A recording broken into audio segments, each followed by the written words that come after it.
Welcome to The Explainer. Today, we are looking at a literally unprecedented situation unfolding right now in July 2026 across New York City. We're going to break down the official emergency response plan just released by the city as they face this massive dual-threat environmental crisis. If you live anywhere in the 5 boroughs, or honestly, if you're just fascinated by how major urban centers try to handle overlapping climate disasters, you are absolutely in the right place. So let's jump right into the data. Okay, let's dive into this. That is the exact, frankly terrifying question that New York City Emergency Management and the Department of Health are having to answer this week. They are staring down a serious double whammy. I mean, the city has already been baking under a multi-day heat wave, right? The National Weather Service heat advisory was actually set to expire on Wednesday evening, but the danger hasn't passed at all, because all that heat is now merging with a massive influx of wildfire smoke. This new forecast has completely shifted the city's entire emergency posture. Now, I want you to look at this number, 200. The New York State Department of Environmental Conservation, the NYC, is forecasting an air quality index of 200 for Thursday. That puts the New York City metro region right at the very top edge of the unhealthy category. And the city wants to be crystal clear about what this actually means. At an AQI of 200, we're not just talking about a warning for sensitive groups like the elderly or folks with asthma anymore. At this level, every single New Yorker may start experiencing health effects, and taking precautions is basically mandatory. So to understand why this is so dangerous, we have to talk about PM.25. That stands for fine particulate matter. You know, smoke up in the atmosphere became visible over the city on Wednesday, but the real threat happens when that smoke actually mixes down to the surface level where we are breathing. Because these particles are so microscopic, they literally bypass our body's natural defenses. They slip right into your lungs and can cause some serious issues, everything from eye irritation and coughing to shortness of breath or even chest pain. The key variable officials are watching right now is exactly how much of that smoke is going to mix down to the ground. To put that 200 number into perspective, let's look at the standard 0 to 500 air quality index scale. You'll find the 151 to 200 bracket sitting right there in the red, unhealthy zone. Now, for some context, New Yorkers will probably vividly remember that historic June 2023 event where the AQI completely shattered records and peaked at an apocalyptic 465. That was deep, deep into the bottom, hazardous tier. While current conditions don't indicate a repeat of that crazy 465 peak, officials are warning that this could for sure still become the most significant smoke event in the city since 2023. So where on earth is all this coming from? Well, you can blame a massive cluster of actively burning, still spreading wildfires hundreds of miles away in northwestern Ontario, Canada. You see, the 2026 wildfire season up in Canada has seen highly elevated activity, totally driven by warmer than normal temperatures and incredibly dry conditions. Those fires are producing massive smoke plumes, and satellite imagery shows them traveling directly across the Great Lakes and right into our backyard in the U.S. Northeast. Now, what's really interesting about this next bit is the absolute dilemma it creates for residents. This is the core tension of a dual emergency. Imagine you don't have air conditioning at home. Do you choose, choice A, stay sealed up in a hot, stifling apartment just to avoid the smoke? Or, choice B, do you venture outside, breathing in those toxic PM2.5 particles, just to try and reach a public cooling center? It's a terrifying choice, honestly, but the city has issued a definitive answer to this exact scenario. And here is the absolute bottom line from the city's health department. Heat guidance takes precedence over air quality guidance. Full stop. The reality is, heat is a faster, much more acute killer than smoke. If you don't have air conditioning and your home becomes uncomfortably warm, the city's explicit instruction is to leave and go to a cooling center, even if it means traveling right through the smoke event to get there. Cool indoor air is unequivocally the safest place for you to be. And to protect the most vulnerable folks during this overlap, the Department of Social Services has actually activated both Code Red and Code Gray procedures simultaneously. Code Red is for the extreme heat, and Code Gray is specifically responding to the poor air quality.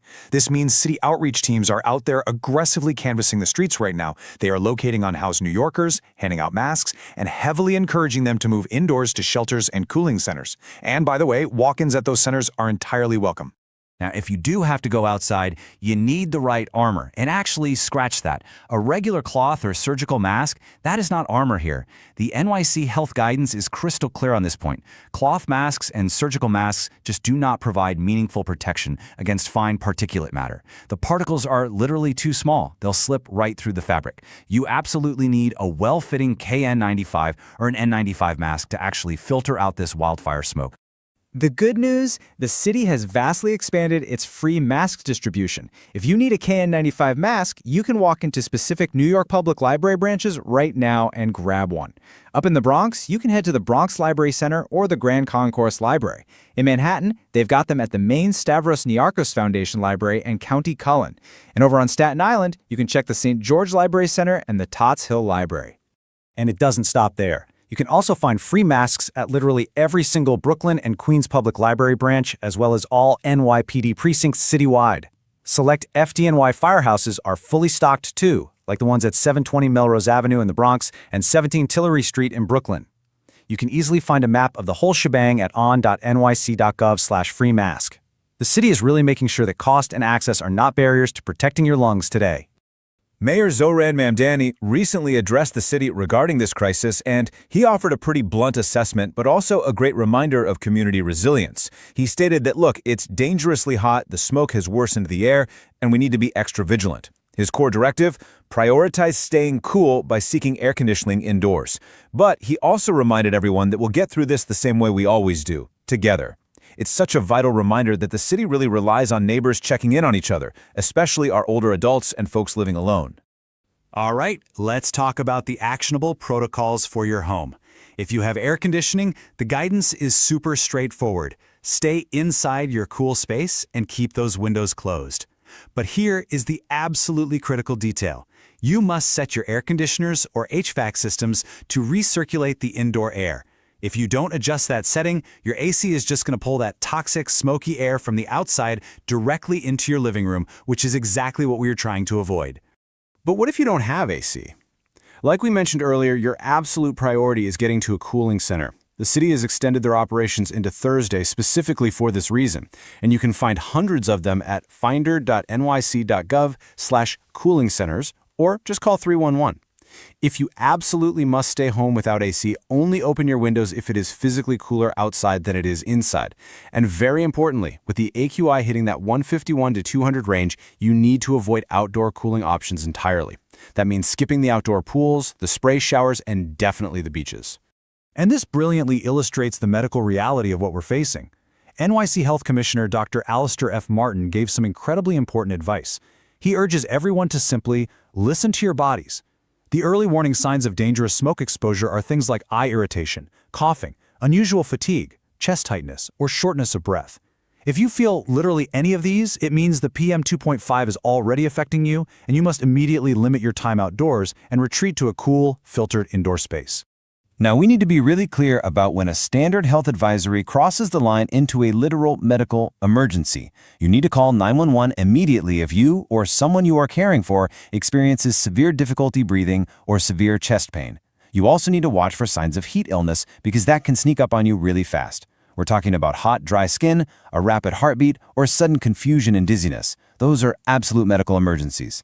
Also, if you have asthma or heart disease and it starts getting worse, contact your doctor right away. So, the crucial point is that this whole situation is totally dynamic. You have to stay updated as the smoke plume shifts. The absolute best way to do this is to just text Notify NYC, that's all one word, to 692-692 to get instant alerts right on your phone. You should also bookmark airnow.gov for real-time AQI tracking and use the NYSDEC Air Quality Forecast tool. And as always, if you need help finding a cooling center or you just have non-emergency questions, pick up the phone and dial 311. Eventually, thank goodness, the wind is going to shift and the smoke will clear. When it does, there is a pretty strict protocol to follow. Step 1, the moment the AQI drops back down to safe levels, throw open your windows and heavily ventilate your home to flush out any trapped particles. Step 2, you need to replace your HVAC and air purifier filters immediately because they're going to be completely clogged with toxic ash.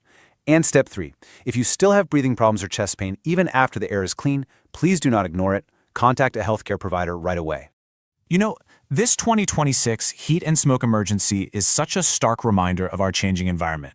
We aren't just dealing with one crisis at a time anymore. They're literally colliding. Wildfires hundreds of miles away can now dictate whether or not you can even open a window during a local heat wave. It begs a serious question that we all really need to answer. As these overlapping climate emergencies become our new normal, is your home and is your community truly prepared for the next dual threat? Think on that, stay cool out there, wear your KN95s, and thank you so much for exploring this vital safety explainer with us today.